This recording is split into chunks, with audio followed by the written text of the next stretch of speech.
You're listening to the Drumming News Network. The Drumming News Network is a daily news site focusing on the interests of drummers with new product release information, artist updates, and much more. In essence, all things drums, keeping even the busiest of people up to date. DrummingNewsNetwork.com. All right. So, Vinny, thank you so much for taking the time. We're talking in support today of your new band, Scream Taker. Obviously, I have a whole bunch of additional questions to do with drums and drumming and your history. So, just wondering if you talk to us a little bit about that new CD. There's the CD. I finally got a copy. How long did that take? You know, record a record, and then you don't have any copies of it. They did the remaster on Dio, Holy Diver. I didn't have that. And now I'm doing all these interviews. How do you think it sounds? I said, I have no idea. That's like buy it on Amazon, you know. So, you're talking about reissues. Just out of interest, a while ago, they reissued Strange Highways, that live DVD of your performance back with Dio in '93, I think it was. Oh, really? You haven't seen the Blu-ray of that? Of the whole album? What was actually a live concert you did in London? Was I on it? Yeah. Oh. Was you, Tracy, Jeff Pilson? Yeah. I don't know where they find this stuff, but most of the band doesn't know. I'll send you a link. Doing anything. Hope it sounds good. Oh, it sounds phenomenal. I love that record. And I think, really? as a player, it kind of seemed like a big change in your playing at that time when you played in that band, that in World War III. The Strange Highways, yeah, I played more open on that album. We got a big, giant drum sound on it with Mike Frazier, I think, produced it. Okay. And when it's that big, you can't play a lot of fast stuff. It gets a bit cluttery. So I approached it a little bit different. Then the next album, which was Angry Machines, I never realized that I listened to some tracks a couple of weeks ago. It's like a progressive album. It's like, holy shit. Like, wow, times changes and stuff. It was very interesting, really tight as well. But it didn't sound like Dio, it was for me, it was just not the Dio sound. It was more of a Dio progressive sound. So. Right, yeah. It was still a phenomenal record. The Last in Live, a great era.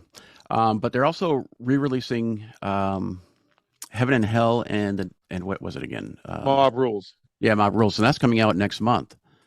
Yeah. So you got a lot of releases coming out, man. I don't have that one either. Yeah, you buy it in the store. It's amazing that this stuff has lasted all these years. Yeah. That's what amazes me. It's like right now, this year, and what's happening is like the Dio Sabbath thing's peaking. Mm-hmm. We had the movie just come out. People are emailing me about the movie. I just came off doing a couple of shows with Last in Line, and everybody's going to see the movie, or they saw the movie, and the records are selling. And Rainbow in the Dark was used in Thor 4 at the end of the movie. Okay. In the credits, they used Rainbow in the Dark, and then in the things on Netflix, kids wearing a Geo jacket, back denim jacket. It's got the Dio thing on it. So it's like, wow. Right. Who would ever thought 40-something years later, this stuff is still happening? It's great. It's phenomenal. Thanks to some really loyal fans and great people and fans, and amazing. Well, you mentioned Last in Line on the 11th of November. You're coming out with a Day in the Life EP. Where can people get that? They can get it on our website or my site, Vinny Appice Facebook, Vinny Appice official Facebook. There's a link there where you can pre-order the EP. The EP contains the song we did. We recovered a Beatles song, A Day in the Life, and we just wanted to do something different, And so we did that. And there's 2 live tracks on the EP, and then there's a new song that's going to be on the album as well. A new song's called Hurricane Allah, and it's really, really cool. And the live tracks are great. I think they're from Europe. So it's a nice EP. It's got nice artwork on it and the whole bit, and I think different color vinyls too, if you Hmm. get the vinyl. So that's coming out November 11th. Do you think it makes more sense in this day and age for artists to record an EP or one song at a time versus a whole record, in your opinion? That depends if the whole record's good. Like, believe it or not, this record, we didn't make much plan. This just happened.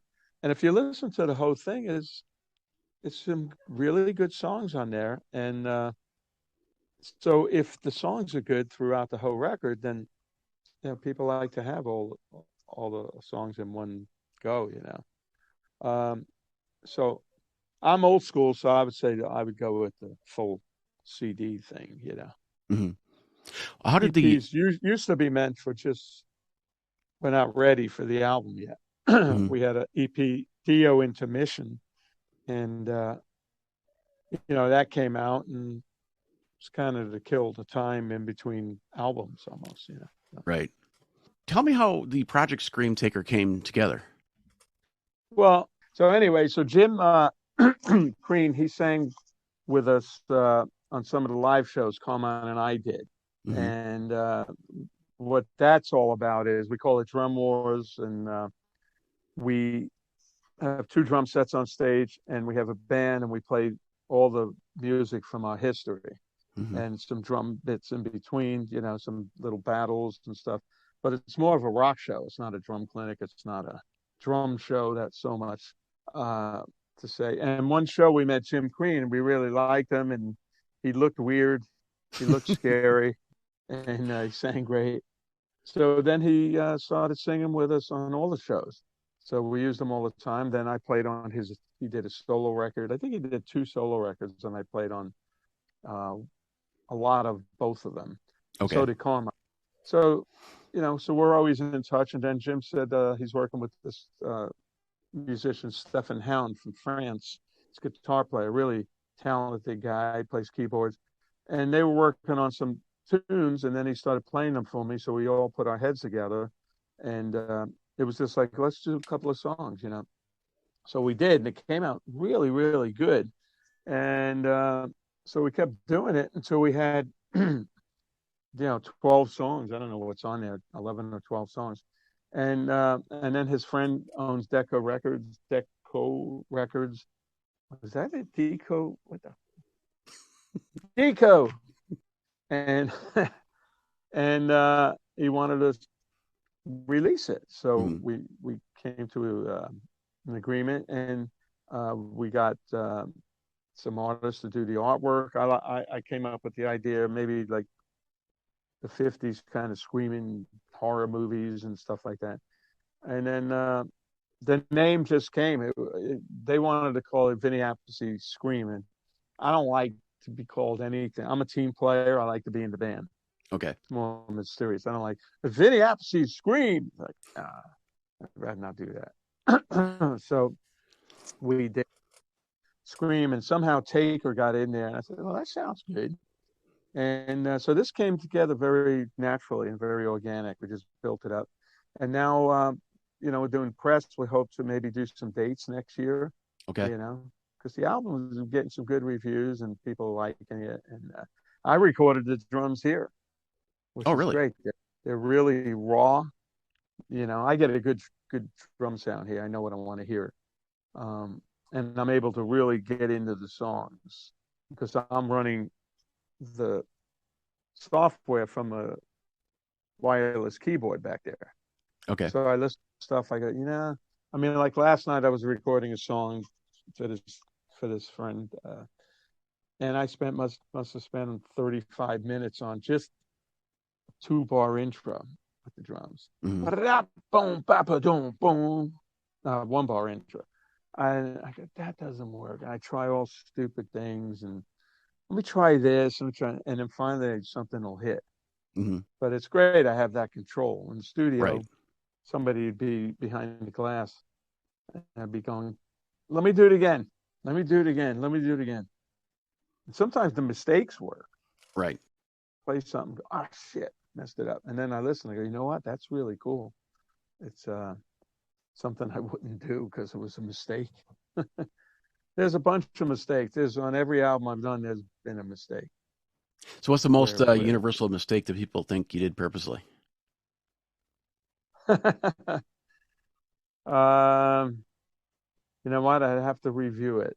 Okay. But on this, on the last in line, the album coming out, there's a break. The band stops, and I was going to play all the way through it when they stopped. And instead, they stopped. And I started on the end. Mm. And I didn't want to do that, but I thought I could fix it, but we never got to fixing it. And then I thought, well, this is kind of weird, kind of more of a unique thing, you know. But there's stuff throughout all these albums that that's why you got to be open to ideas, you know. Right. Can you tell me a little bit about your recording setup? What are you using at home so you can actually do these? Because your drums sound amazing on the records. I had no idea you were actually doing that. Fuck yeah. What I was doing, I'm using these, what are these guys? These are Shure. I don't know. Let me put the light on for Shure. PGA 56. Okay. These are on the toms. This little guy. Sometimes I'm not crazy about putting them on the rims because you got to figure when you hit that drum, there's vibrations as well. Mm-hmm. So, but it's working. But the last tom on here is a 16, and let's see if I can put any light on these drums. So I got that going on, right? Mm-hmm. Weird because this is backwards. You can't really see. It's actually okay on my end, though.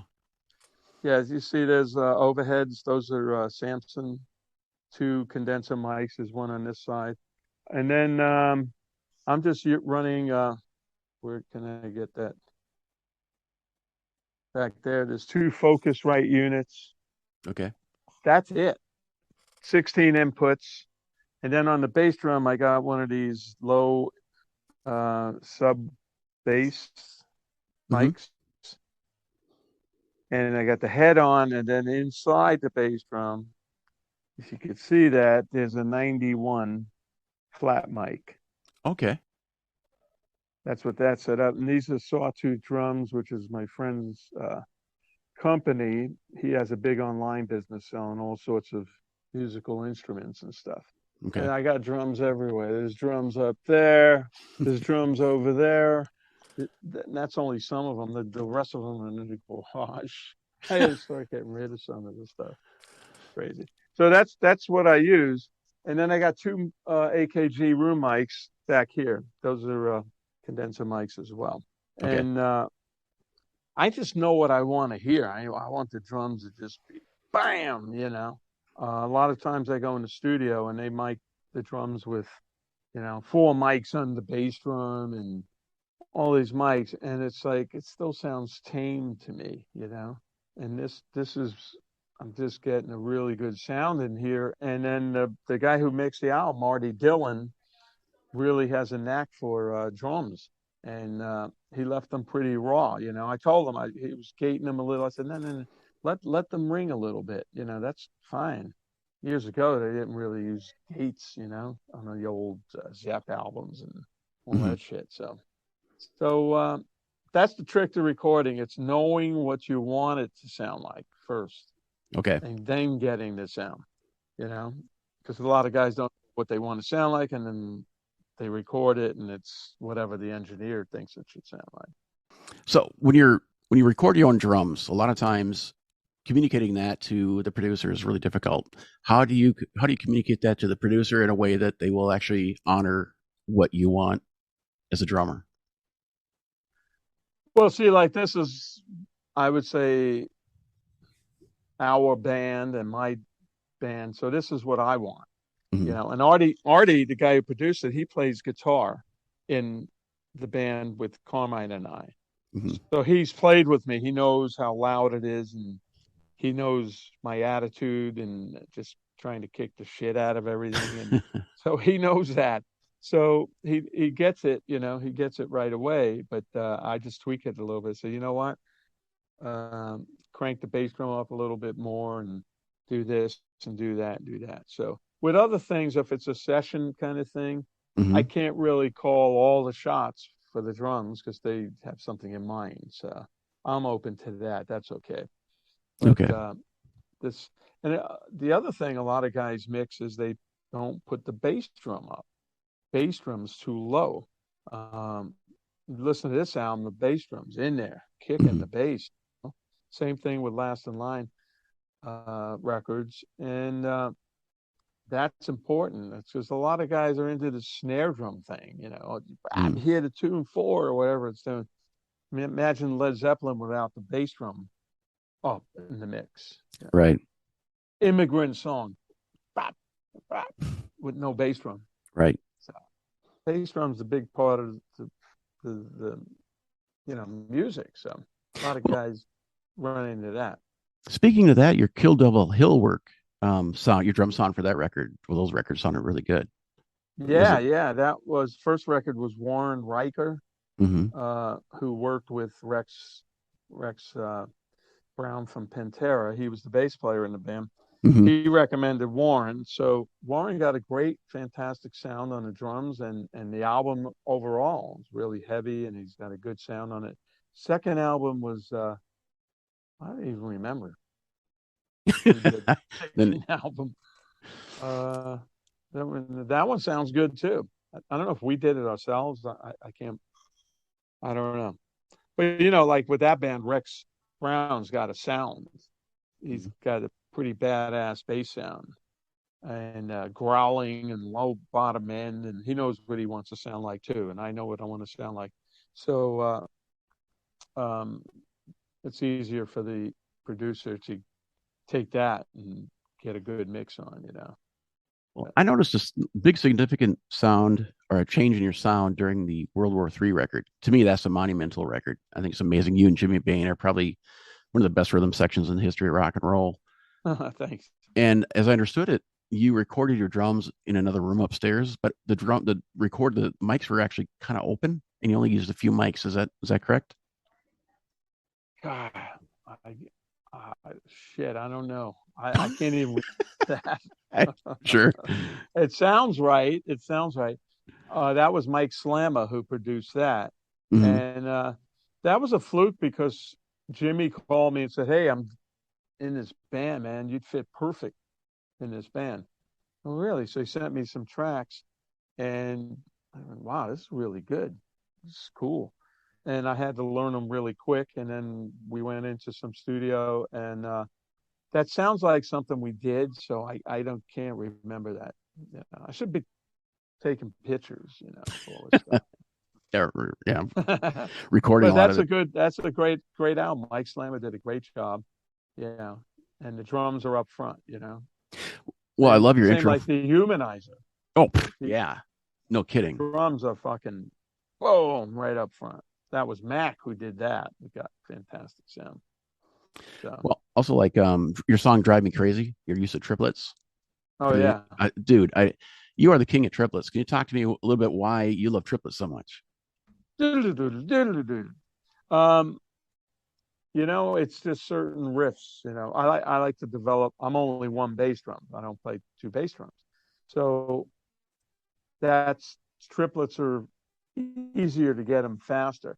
Da da da da boom boom ba da da da boom ba da da da boom.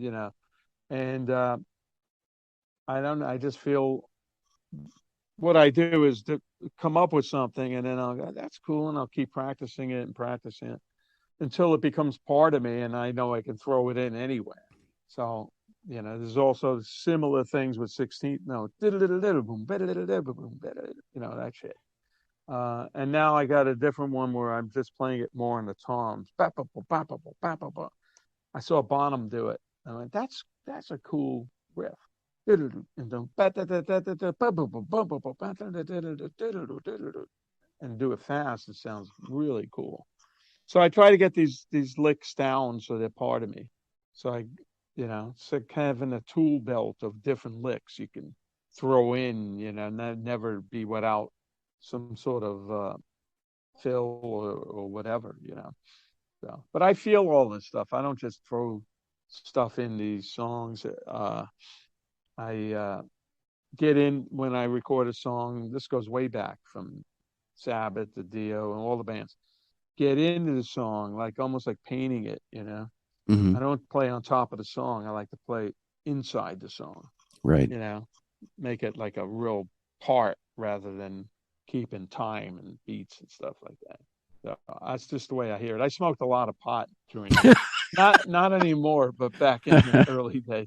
Holy Diver was all fucking pot. Yeah, holy smoke. Ronnie, me, and Jimmy Bain. Vivian didn't. I think he got a contact eye. He was always in the room. Well, I gotta say, the first time I met Ronnie, it was in the back of the tour bus, and I was with Tracy in the back, and he lit up this gigantic fatty.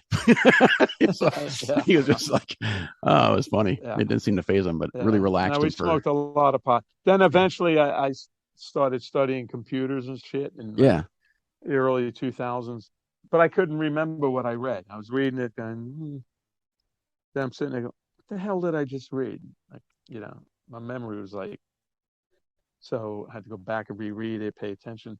So then I thought, I'm going to stop smoking. So I haven't smoked in 20-something years. Awesome. I think I'm naturally high, and in my world's in color, and I see things differently from all that pot smoking. I didn't do any other major drugs. Okay. I didn't drink. I don't drink a little bit of beer here and there. That's it. Oh wow. Okay. Now I'm naturally buzzed. Well, no, but it's like talking quickly about your triplets. At one time, you released a lesson about the use of triplets that you could download for a while. Do you think you'll post that again? I don't even know where that is. Okay. Well, I have a copy. You can email it to me. Okay. I do every Tuesday at 4 p.m. Pacific time on Vinny Appice official Facebook. I do this show, and people write in questions too. And my girlfriend, we call her Lollipop. That's how she's known on the show. And she reads me the questions because the screen's too far away. And some people go, well, how do you do that? What's a good foot exercise? How can I get those triplets down? And I got fortunately a very strong foot. It's fast, because I never played double bass, So I, first thing I ever practiced was the triplet on the foot, like John Bonham, Good Times, Bad Times. My brother actually was using that even before Bonham, in some of the records he did, because he started earlier. And that's a great foot exercise. That, boom, boom, back, that, that one. And then that, boom, boom, that, boom. And I just practiced the shit out of those. Yeah. Well, isn't Carmine a pretty big influence on Bonham at the time? Yeah, because Carmine was kind of out first, and then Bonham listened to him and all that stuff. And then Carmine actually got John Bonham a deal with Ludwig Drums. Okay. Once they started getting a buzz, Carmine got John the maple kit that he used. Okay. And at one point, Bonham was using double bass, and they were opening for the Vanilla Fudge back in the late 60s. So Zeppelin would go on first, and Bonham with a double maple kit. Then they take his kit down, and Carmine had the same kit right behind him, the same drums. So it's pretty funny. Do you know why? But do you know why Bonham didn't continue using double bass? Yeah, Jimmy Page and Robert Plant said it was too busy. Oh, okay. They didn't like it. They liked them to play one bass drum. Did you ever see him play double bass? No. Okay. I don't think there's any footage of him playing double bass. No, I've only seen the maple kit, the double bass maple kit, and that's all I've seen. So. Yeah. So at one point he was playing double bass. Interesting. So. Well, no, but I just love your creative use of triplets, and I think it's kind of an underrated lick. But you do a triplet rough, you do even triplets, and then I love roughs. And you do a galloping. Triplets, yeah. Then there's also on the Holy Diver album, beginning of Straight Through the Heart. There's that intro to Straight Through the Heart. They're all triplets, but they might not sound like triplets because they're replacement triplets. Boom. Okay. It's all in time. So they go in, just like doing that, but replacing them. And then we did an effect where I went from high tom all the way down to low tom, then doubled it, going low tom up to the high tom, and then we put them together and panned them this way. Oh, so wow. It's like, whoa. Okay. So it sounds like an effect. Mm-hmm. If I just did the fill, it would just sound like the fill. This made it special, So, so triplets like that. There's so many different ways you can do these things, Well, backing up a little bit, why do you not play double bass? Well, because Carmine went over to double bass. He started on single bass. And then at one point, I got another bass drum and I played it. And I guess I didn't like it at that point. And, I thought, well, Carmine's doing all this stuff. He's been using it for years now. I'm just going to stick with one bass drum, And then seeing how some of these drummers with double bass are amazing, I just thought, I'm going to stay with one bass drum, not to do the double bass drum thing. And that kept my foot strong. Okay. That one foot. Actually, my right leg, my calf is bigger than the left leg. Really? You put on tight pants. The right leg is getting them back off. It's harder to get off than the left leg because the muscle built up so much. That's awesome. So about 2014, you started using sawtooth drums. Can you tell me a little bit about why you switched to sawtooth and tell me about your current setup? Yeah, it's I was using the D drum before that, and they got me a clinic at this place in Thousand Oaks, California, and it was called GoDPSmusic.com. And they told me, well, he kind of does a live feed and an in-person clinic with an audience. Really? Back then, God, what year was that? It might have been 2010. There weren't many live feeds going on. This whole thing didn't really take off yet. So, but I'm always up for a challenge. Okay, whatever. So I went there and I met Joe Fuco, who owns the place, and all the crew, and Kevin and his wife. Everything was really, really cool, but I didn't know what they were doing. So basically, I was doing a clinic with some cameras on me that were feeding over to Facebook. Well, okay, that's cool. So I met them, and then we got along so good. We went up again, had a meeting, and Joe Fuco is a really, really good drummer, great drummer. And so he had guitars, and they make basses, they make amps. He's got it covered. Back then, he was just starting. He didn't have drums. So he said, I want to do a drum line too. And if you want to come over, we'll take good care of you. He'd help design the stuff and promote it. So I thought, what a great opportunity. So I went over to Sawtooth, and Joe and I worked together. And the first kit I used was called the Command Series, which is up there and up on the ceiling there. And not on the ceiling, but it's up on the top shelf.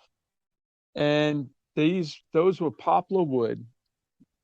Before the pandemic, you could get the whole kit with 3 tom-toms, snare drum, 24-inch bass drum. It was like $500. Wow. $499. Yeah, it was really good. And they're made good. Then they're not made as good as these. But I used those for like 4 years, and kicked ass. I recorded with them. They sounded great. I played live with Last in Line with them. And so I was happy with that. And then we designed some drum cases that has an extra zipper if you want to put more heads in there for spare heads. Zips close, and we designed that. And stick bag didn't come out. Still working on it, but so I was very involved with them. And then when I started using the drums, I'd make suggestions like, this is not holding good, or this needs improvement. So it was a really nice opportunity to be able to do that. And then about a year and a half ago, he came out with this. These are not these are hickory drums. Beautiful Okay. drum. Can you see them? I can't. Yeah, they're beautiful. They look like a Beautiful. flat This black though. color. No, they're not flat black. Jack Black. I don't have a flashlight. Let me put this light on, see if you can see it better. They look flat black, but they're actually purple in there. There's brown in there. There's all that stuff in Is there. that what they refer to as the satin dark chocolate? Yes. Okay. I got diabetes, so I don't say dark chocolate. I go that it's like the finish is like dark chocolate, Hershey syrup, chocolate cake. I shouldn't say that. And then they make the drums up there, a 7.5-inch snare drum. It's a beast. Okay. Sounds great. So this is they came out with this, and then I got a couple of the drums, and because of the shipping thing going on back then, we couldn't get the rest of the kit. So finally, I think at the beginning of the year, I got the rest of the kit. So I got 10-inch, 12-inch, 13, 14 rack, 16 and 18 Okay. on the floors, and a 24 by 14 bass drum. And these sound fantastic. I mean, they're so warm and big sound. Like a lot of sustain on them, and they're beautiful drums. And then the hardware, this stuff here is Chromacast. That's the same company, kind of. These are Okay. Sawtooth. Chromacast makes stuff. It's all owned by Joe. And one lever that you can go up and down or twist back and forth, which is cool because live, if anything moves, you go, I got to raise that and twist it. One shot, boom, Oh, and they hold fantastic. up. And I use the Chromacast foot pedal, which there's one over there. So that's how I got to know these guys, and we became really, really good friends. And he takes good care of me, and promote the drums by using them, and that he's sponsoring the Facebook Live. It's called Behind the Kit every Tuesday, 4 p.m.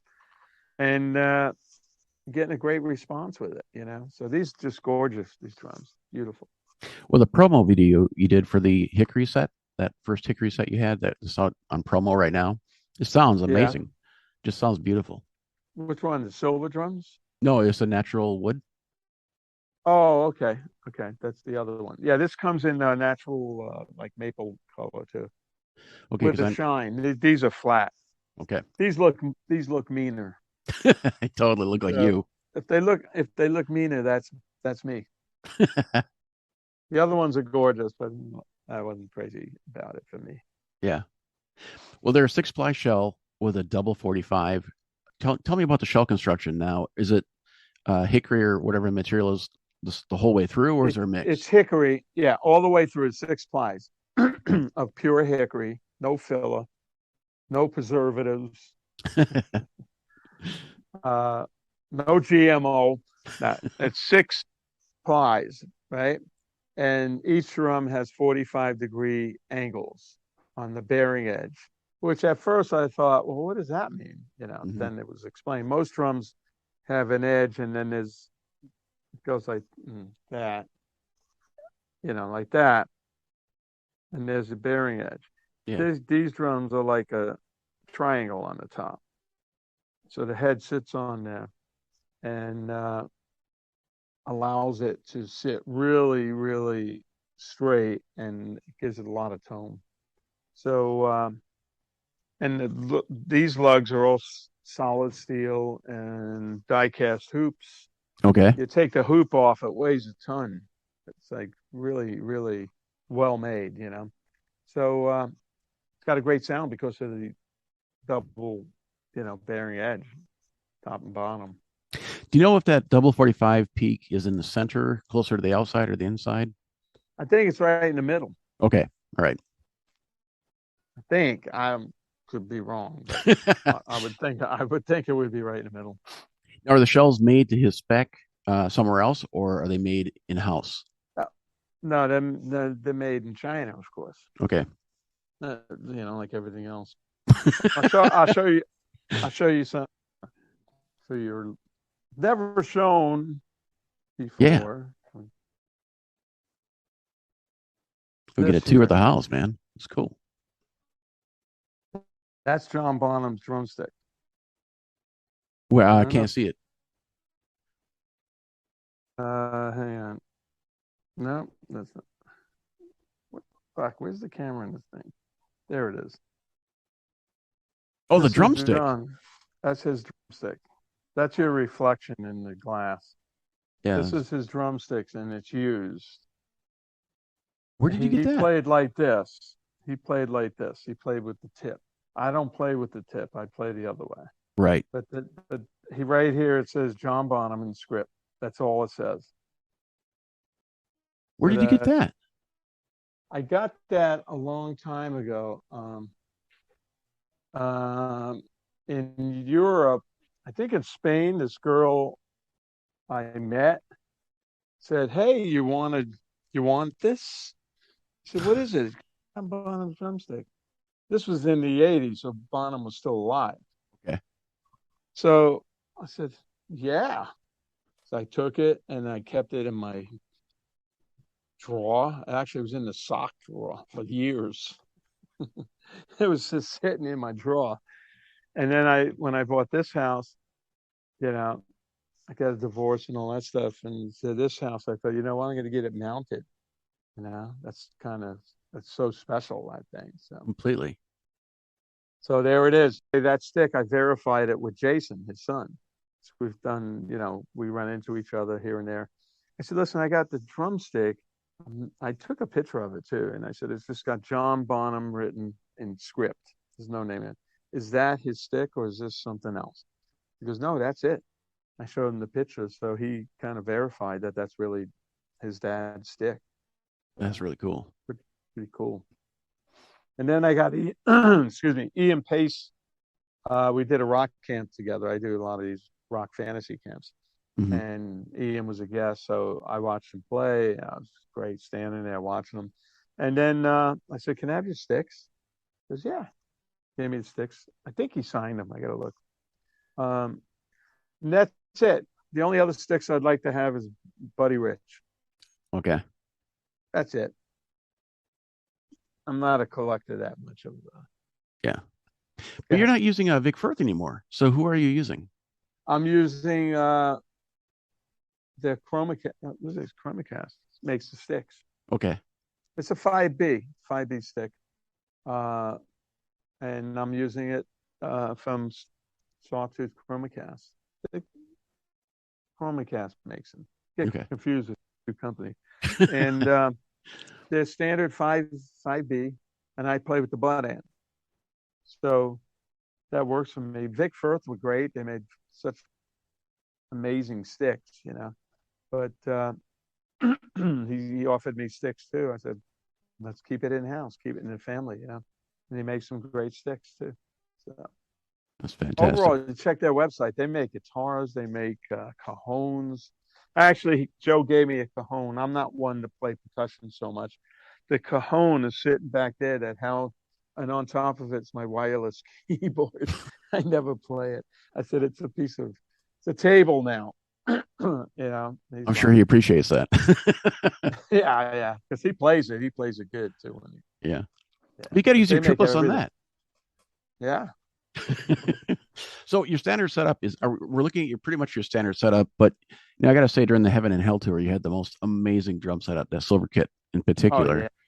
Dude, that was ridiculous. Will we ever see a set like that again from you, or No. it's just not practical? No, what it was is this all started when I joined Sabbath in the beginning in 1980. Mm-hmm. I got a call.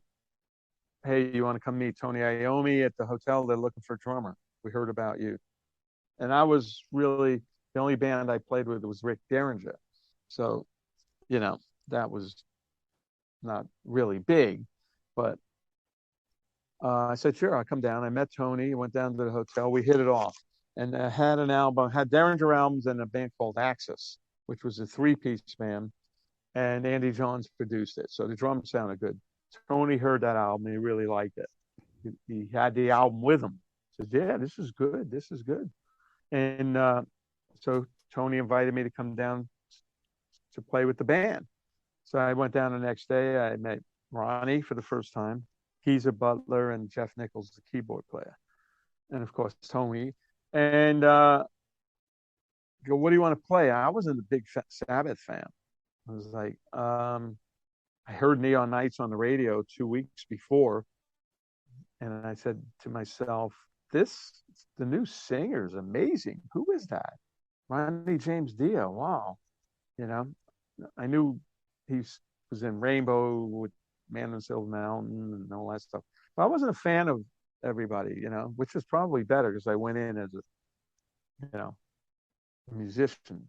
Mm-hmm. And so I had one bass drum, Ludwig bass drum, no head on the front, maple kit, 14-inch, and 4 toms with no bottom heads.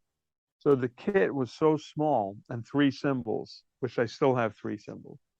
So when they brought the drums into the rehearsal, there's my little kit, and there's 4 stacks of Tony's amps, 4 stacks of Ampeg geezers amps.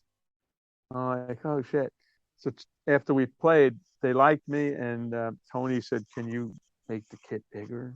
Can you play double bass? Make it bigger. I said, I don't really play double bass, but I immediately called Ludwig Drums, and let me plug this back in.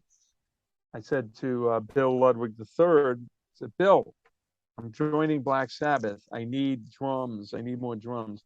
So he sent me over some another tom. I had 3 in the front, then another floor here, and then 2 aerial drums up here. Boom, boom, boom, boom. And that made it bigger. Then each tour, it got bigger and bigger and bigger. With Dio, I brought it into Dio. And then finally on the Heaven and Hell project, I got a kit from DW. So it was with DW.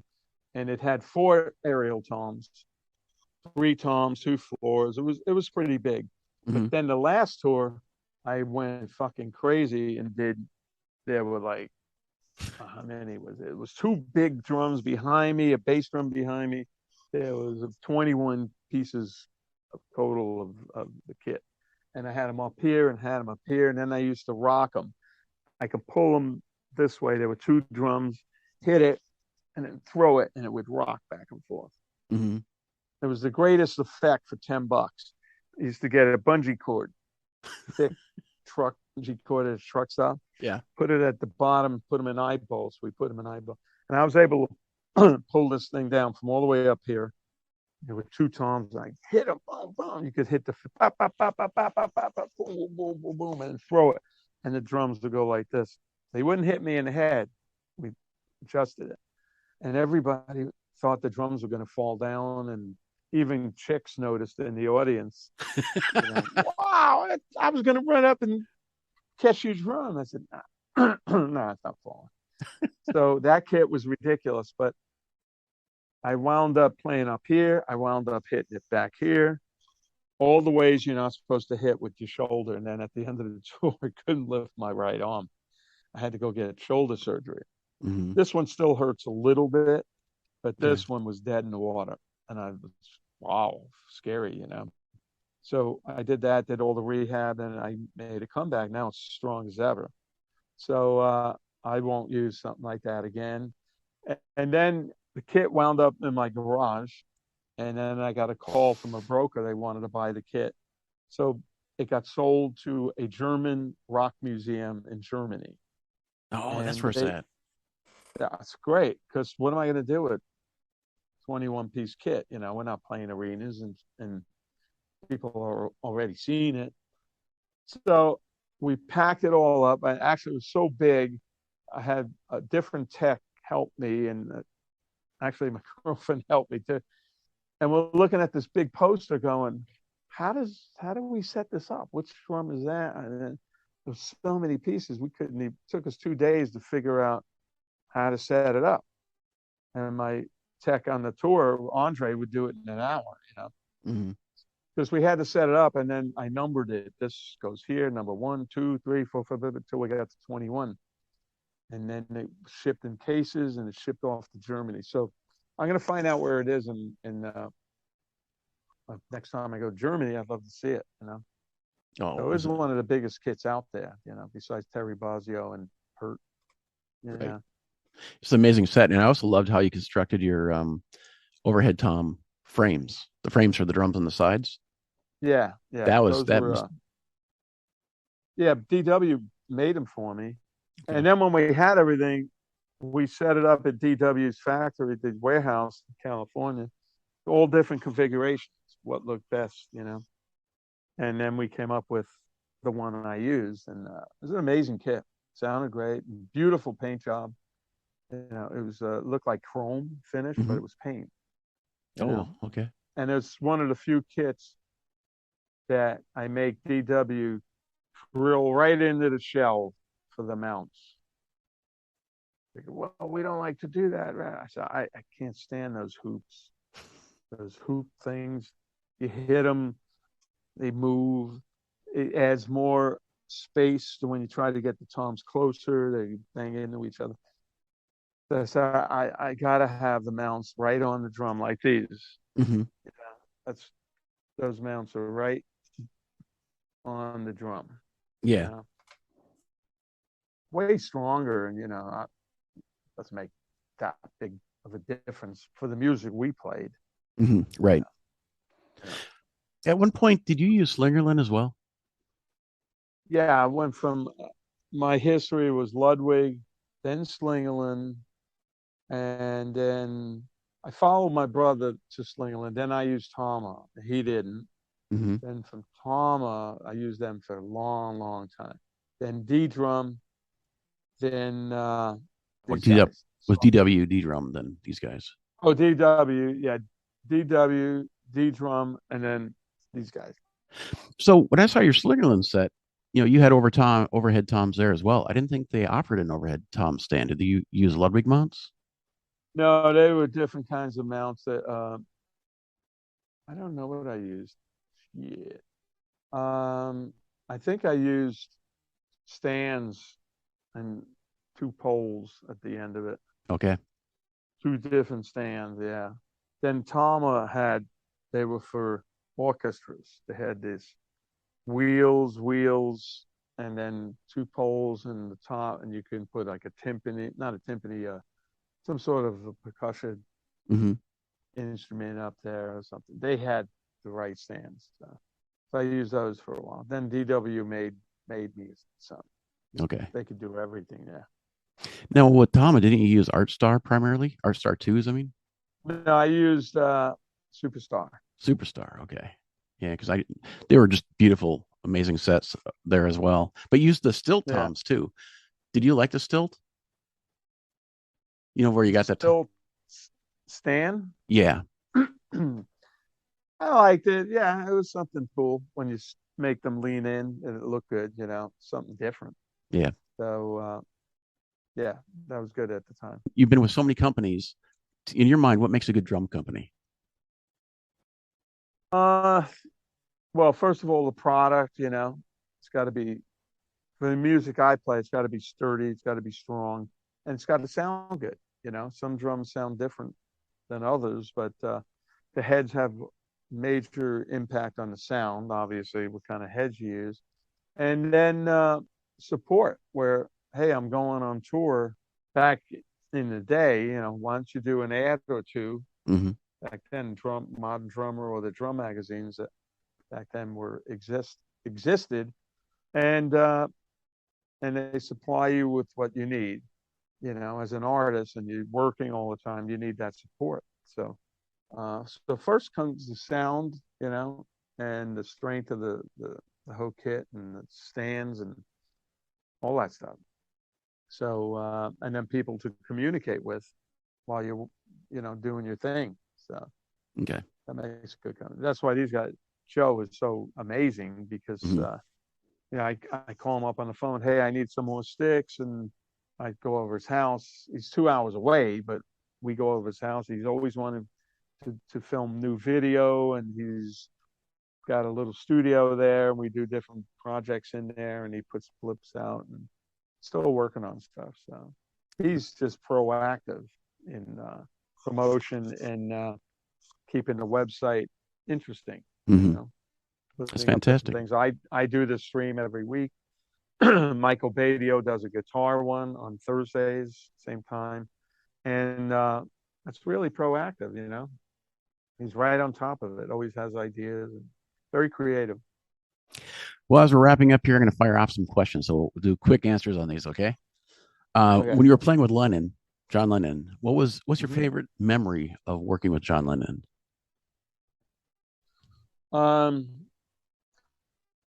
Well, we met him at the Record Plant Studios. We had a room there to rehearse, so we were there all the time. And we were upstairs, and Jimmy Iovine, who you know the name, called us. He was John's producer. Okay. Said, "We need some hand claps. Can you guys come downstairs to do hand claps?" He didn't tell us what it was for. So there were 9 of us. We had 4 horn players, keyboard, singer. We go down, we walk in, and we see John Lennon. We go, "Holy shit." I was like 16 years old. So now you put the headphones on. Now he's talking to you. You know, you heard his voice so many times. You go, "Oh my God." He's talking to us. And we did hand claps on Whatever Gets You Through the Night. That's me and my band on that record. And then we met him quickly. And we went back upstairs. We didn't bother him with, "Hey, can we take a picture?" Hey, we didn't do that fanboy stuff. Went back upstairs. And a couple days later, we're rehearsing. All of a sudden, he walks in our rehearsal room. Because he probably said, who were those guys? He came up, listened to it. It's a good band. You know, it's kind of played funk rock and 4 horn players. Mm-hmm. So we were really tight, and it was good. And then he sat down. He used to come up all the time. There's a pool table there. We played pool. I smoked a couple of joints with him. And then one time we did talking about Italian food, and I told John, my mother makes this. My mother and grandmother makes the real Italian stuff. And go, "Oh, okay." So I said, "I'll have her make you some." So a couple of days later, I bring in a tray of lasagna, and I see John. I go, "John, this is for you. It's from my mother." And he was, "Oh, thank you. Oh, cool." He took it. And then about a month later, my brother Carmine's playing with Rod Stewart at Madison Square Garden, like 6 nights back then. Mm-hmm. So there was a party in Manhattan, and my parents went. Carmine invited my parents, and at the party was John Lennon, and my mother sees John. She goes, "Oh, look, Charlie, that's my dad. There's John Lennon." So Carmine brought him over, introduced him, said, "This is Vinny's mom, who you worked with, and this is my mom." So my mother was talking to John, and they're hanging out a little bit. At the end of the conversation, she goes, "Do you have my pan with the lasagna?" So he didn't have it. So she was disappointed. Like she thought he might have brought it to this big party to give Vinny's mother's pan back. So that's a classic. That's pretty awesome. Yeah. So that's funny. But he was cool, man. And then later on with Black Sabbath, we needed to record a song while we were on tour. So 1980, Mm-hmm. it was the Heaven and Hell tour. I substituted for Bill Ward, and they got John Lennon's house. This is after he died, Okay. to record in for 2 days, 2 nights. It was owned by Ringo now. So this is beautiful mansion in England with the gardens, the whole thing. The garden hedges were shaped in dinosaurs, like T-Rex, big T-Rex hedge. So that's where he did Imagine. Mm-hmm. You can see the room, go, "Holy shit." So when we check in, I get John's room. Of all the people that checked in, I got John's room. That's awesome. Weird. But I thought, he just died. I don't want to stay in there. It's kind of weird for me. So I got a different room. I should have stayed in there. So I punked out. So in the closet, you open the closet, fucking platinum Beatle albums and swag and every way you look. Even Tony and Geezer Wow. and Ronnie, like, wow, look at this. Beatles. Oh my God. And that's where we wrote and recorded the Mob Rules for Okay. the movie Heavy Metal. And that was one where the drums were down here. There's a big wooden staircase going up the entry. And I played down there with a TV monitor, and the guys were in another room, and we had cameras. So Wow. it's a different version than it's on the Mob Rules album. Okay. That was in L.A. So yeah, I'm gonna do a book one day, but You got to do it soon. I'm forgetting everything. Well, with that, thank you so much for your time. It was such a pleasure to talk Thank to you. you, Again. Paul. All right, you take care, and thanks for the interview, dude. Thank you. Take Bye, care. everybody. Don't forget to watch me Tuesday, 4 p.m. Facebook. Okay. I'm Bye. gonna press the leave button. Take care. The Drumming News Network is a daily news site focusing on the interests of drummers with new product release information, artist updates, and much more. In essence, all things drums, keeping even the busiest of people up to date. Listen to the podcast through various podcast hosting sites and catchers, or watch it on our YouTube channel. Don't be left behind. Subscribe today. This has been a production of the Drumming News Network. All rights reserved. All media is owned by the respective parties. This episode cannot be distributed or copied in any form. Please visit drummingNewsNetwork.com daily to keep up on all the latest drumming news. Copyright 2023. Okay. All right. Everybody can get to look at my drums while I'm doing that. Beautiful. Beautiful. Yeah, these are beautiful new kit. I can't really see it very good on it. This is at my house, my studio. And so I do a live stream every Tuesday at 4 p.m. Mm-hmm. on Facebook, Vinny Appice Official, 4 p.m. Pacific time. And I do it from here, and I play to some music and tell stories and teach a little bit, you know. So That's great. It's fun. Yeah, it kept me in shape during the pandemic and all that.